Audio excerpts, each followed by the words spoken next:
नमस्कार, मैं अशोक कुमार पांडे और स्वागत है आपका द क्रेडिबल न्यूज पर। अमित शाह जी संसद तो नहीं आ पाए। वंदे मातरम का कानून बन रहा था, बड़े शौक से कानून लेके आए थे कि पूरा वंदे मातरम गाना पड़ेगा, लेकिन उस कानून को पेश करने के लिए भी अमित शाह संसद के अंदर नहीं आ पाए। अब संसद के बाहर से बड़े बड़े बयान जारी कर रहे हैं। उनका एक लंबा बयान आया है। उस बयान में वो कहते हैं कि कांग्रेस जो है वो देश के साथ धोखा कर रही है, तुष्टीकरण कर रही है। वो कहते हैं, सब जानते हैं कि 1937 में कांग्रेस ने मुसलमानों के तुष्टीकरण के लिए वंदे मातरम का शुरू का 2 हिस्सा गाना ही तय किया था।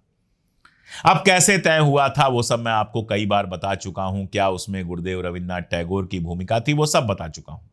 लेकिन मेरा सवाल यह है कि 1937 छोड़िए, 1947 तक, आजादी मिलने तक और उसके बाद भी काफी समय तक अगर राष्ट्रीय स्वयंसेवक संघ और हिंदू महासभा वंदे मातरम नहीं गा रहे थे, तो क्या वो अंग्रेजों का तुष्टीकरण कर रहे थे?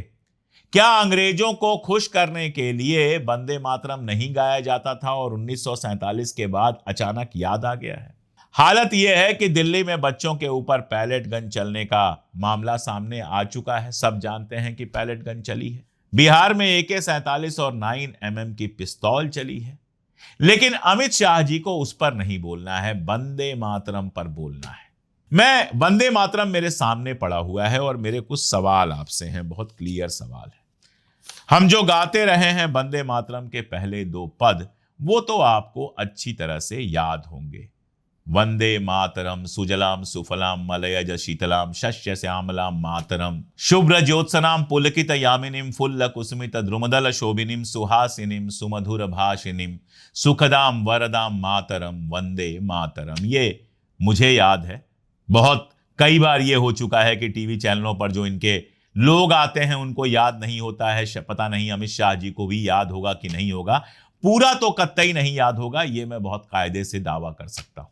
मैंने देखा कि संसद के अंदर जब चल रहा था वंदे मातरम, तो सबकी जबान सिली हुई थी, कोई भी गा नहीं पा रहा था। वरना जब कोई गीत होता है तो मैं इसको इसके धुन के साथ भी उतना ही कायदे से गा सकता हूं जैसे मैंने अभी पढ़कर आपको सुनाया, ऐसे ही गा सकता हूं मैं। लेकिन वहां पर किसी की जबान नहीं चल रही थी, किसी के होंठ जो हैं वो हिलते हुए नजर नहीं आ रहे थे। बहुत सीधा सा मतलब था कि रिकॉर्डेड चल रहा था और सब लोग वहां पर खड़े थे, याद किसी को नहीं था। लेकिन आगे वाला आप देखिए, कोटि कोटि कंठ कलकल निनाद कराले, कोटि कोटि भुजई धृत खरकर वाले, के बोले मां तुमी अबले बहुबल धारिणीम नमामि तारिणीम रिपुदल वारिणीम मातरम वंदे मातरम। और इसके आगे जो आता है, तुमि विद्या तुमि धर्म तुमि हृदय तुमि मर्म त्वम ही प्राणा शरीरे बाहुते तुमि मां शक्ति हृदय तुमि मां भक्ति तोमारे प्रतिमा गढ़ी मंदिरे मंदिरे वंदे मातरम। मंदिर का जिक्र है और मां की प्रतिमा का जिक्र है।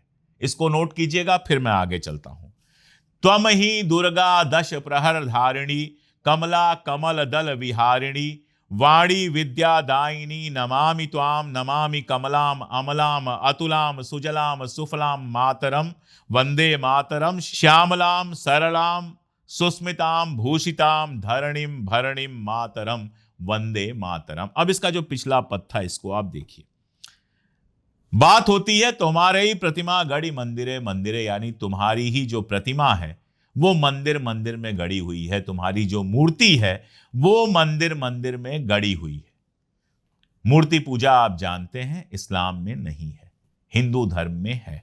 तो फिर आप क्यों चाहते हैं कि मुसलमान इसको गाए? क्यों उसको गाना चाहिए अगर इसके अंदर आता है कि प्रतिमा गढ़ी मंदिरे मंदिरे? क्यों ये जिद है आपकी कि मुसलमान इसको गाए? उसके बाद आप जो अगला देखते हैं, क्या कहते हैं भारत माता को? त्वम ही दुर्गा 10 प्रहर धारिणी, आप दुर्गा जैसी हैं। कमला कमल दल विहारिणी, कमला हैं आप, कमल दल पर विराजने वाली। वाणी विद्या दायिनी, यानी मां सरस्वती की यहां पर बात हो रही है। अब मां सरस्वती हो, मां दुर्गा हो, मंदिर हो, मूर्ति हो, ये मेरे लिए तो ठीक है। एक हिंदू होने के नाते मूर्ति पूजा, मां दुर्गा का होना, मां सरस्वती का होना, ये हमारे यहां तो परंपरा में है, हम तो पूजा करते हैं। लेकिन आप एक मुसलमान से ये पूजा क्यों कराना चाहते हैं? वंदे मातरम का पूरा जो मामला है, अगर आप देखेंगे, आनंद मठ से निकलकर वो आता है। आनंद मठ सन्यासी और फकीर विद्रोह पे लिखा गया था। जो पहला संस्करण छपा था आनंद मठ का, वो अंग्रेजों के खिलाफ था। दूसरा संस्करण छपा जो मुसलमानों के खिलाफ हो गया, क्योंकि बंकिम चंद्र जी बड़े अधिकारी थे अंग्रेजों के और उनके उपन्यास से अंग्रेज नाराज थे। तो पहले संस्करण को गायब किया गया, दूसरा संस्करण लाया गया, जिसका अंत वहां पे होता है, जिसमें कहा जाता है कि अंग्रेज तो बड़े अच्छे हैं, अंग्रेज तो हमारे भले के लिए आए हैं, और वहां पर इसको हिंदू मुस्लिम बना दिया जाता है। और वहीं वंदे मातरम गीत जो है, जो पहले से प्रचलित था, उसको इसमें शामिल किया जाता है, ऐसे सिंबल डाल के जो सीधे सीधे हिंदू धर्म से जुड़ते हैं। और यही कारण है कि बाद में वंदे मातरम नारा लोगों की जबान पर चढ़ता है, चाहे स्वदेशी आंदोलन हो, चाहे बाद का। वंदे मातरम गीत नहीं पूरा कहीं गाया जाता है, वंदे मातरम सिर्फ नारा लगाया जाता है। कांग्रेस ने इसको गाना शुरू किया। आज ये बात कर रहे हैं, न हिंदू महासभा ने कभी गाया, न आरएसएस ने गाया। आरएसएस एक नया गीत लेके आई, नमस्ते सदा वत्सले मातृभूमि। कांग्रेस ने इसको गाना शुरू किया, और उसके बाद जब कुछ लोगों ने आपत्ति की तो रविन्द्रनाथ टैगोर के पास भेजा गया, सुभाष बाबू के पास भेजा गया कि आप बंगाली लोग हो, आप बताओ। तो उन लोगों ने कहा कि इसका पहला जो दो स्ट्रेंजा है वो बिल्कुल देश की तस्वीर बनाता है। सुजलाम सुफलाम मलयज शीतलाम, जहां का जल बहुत अच्छा है, जहां के फल बहुत अच्छे हैं, जहां की हवा जो है वो शीतल हवा है। शस्य श्यामलाम मातरम, जहां की धरती पर हरी फसल पैदा होती है। ये सारी चीजें उसमें हैं, इसलिए उसको भारत की मां भारत की तरह या भारत माता की तरह देखते हुए गाया जा सकता है। लेकिन उसके बाद का जो है वो बिल्कुल धार्मिक प्रतीक ले लेता है। वो सीधे सीधे मंदिर से जुड़ जाता है, दुर्गा जी से जुड़ जाता है, सरस्वती माता से जुड़ जाता है। इसलिए वो सभी लोग नहीं गा सकते, वो राष्ट्रीय से ज्यादा धार्मिक हो जाता है। इसीलिए कांग्रेस ने चुना पहले दो प्रतीकों को, चुना पहले दो बंदों को, और वो पूरा देश गाता रहा। और आपको बताऊं, जनगण मन भी पूरा नहीं गाया जाता है, उसके भी कई और स्ट्रेंजा हैं जो नहीं गाए जाते हैं, क्योंकि गाने के लिए जितना पहला है उसमें सारी बात आ जाती है। और राष्ट्रगीत इतना लंबा नहीं होता है कि गाते गाते आप थक जाए। मेरा सवाल है अमित शाह जी से कि वो क्यों देवी देवताओं का गीत मुसलमानों से गवाना चाहते हैं? क्या माता सरस्वती के मंदिर में, क्या माता दुर्गा के मंदिर में मुसलमानों को प्रवेश वो देते हैं? नहीं देते हैं ना। तो फिर उनकी प्रार्थना क्यों करवाना चाहते हैं? और सवाल यह है कि अगर वंदे मातरम आपको इतना प्रिय था तो आरएसएस और हिंदू महासभा 1947 से पहले क्यों नहीं गाते थे? क्योंकि तब लाठी पड़ती थी। कांग्रेस तब भी गा रही थी और आज भी गा रही है। कांग्रेस की वर्किंग कमेटी ने एक तरह का सत्याग्रह छेड़ दिया है, ये कह के, बहुत साफ कह के, कि हम केवल दो बंद गाएंगे। अब इनका कहना है कि संविधान में है। अरे आज आप संविधान में लेके आए हो, 1947 से लेके आज तक, 1950 से लेकर आज तक संविधान में दो ही पद थे, तो उसको बदलने की जरूरत क्यों पड़ी? और खासतौर पे तब जब संसद नहीं चल रही थी, विपक्ष नहीं था, बिना किसी बहस के आपने उसको पास करा लिया, और अब धमकियां दे रहे हैं आप। कमाल है। आप कह रहे हैं कांग्रेस नई मुस्लिम लीग बन गई है। मुस्लिम लीग के साथ सरकार तो आप चला रहे थे, मुस्लिम लीग से लड़ाई तो कांग्रेस लड़ रही थी। 1942 में जब देश में भारत छोड़ो आंदोलन चल रहा था, तब आपके लोग वंदे मातरम नहीं गा रहे थे, मुस्लिम लीग के साथ मिलकर सरकार चला रहे थे, सिंध में और भी कई जगहों पर।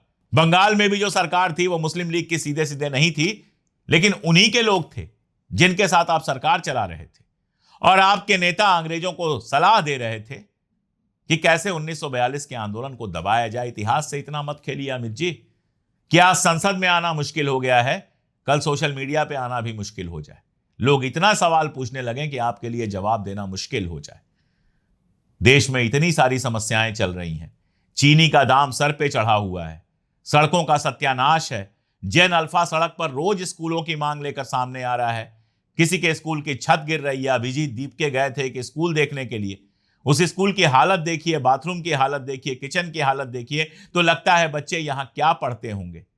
कानून व्यवस्था की देश में जो हालत है वो तो है ही, लेकिन उन सब पर ध्यान नहीं है। बस एक मुद्दा ढूंढना है, कैसे भी धार्मिक कुछ भी आगे पीछे करने के लिए। मुस्लिम लीग को याद करना है, 1937 को याद करना है। अरे 2026-27 चल रहा है। बेहतर है आज के समय को याद कीजिए, आज के समय की समस्याएं दूर कीजिए। 1937, 1947 वंदे मातरम, कब तक इतिहास में ऐसे ही हाथ डाल डाल के वर्तमान से समस्याओं को झुटलाया जाएगा अमित शाह जी? पूरा गाने और आधा गाने से तय नहीं होता है देशभक्ति का कोई मामला। देशभक्ति का मामला तब तय होता है जब देश में सबको साथ लेकर चलने का जज्बा पैदा किया जाता है।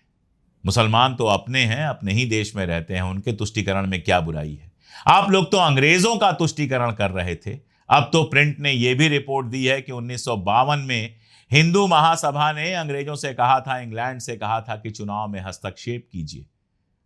खुलना शुरू होगा ना, तो जैसे सावरकर साहब का कोर्ट में एक के बाद एक केल खुल रहा है, जिस दिन इतिहास इस तरह से खुलना शुरू होगा, आप लोगों के लिए बहुत ज्यादा मुश्किल पैदा होगी।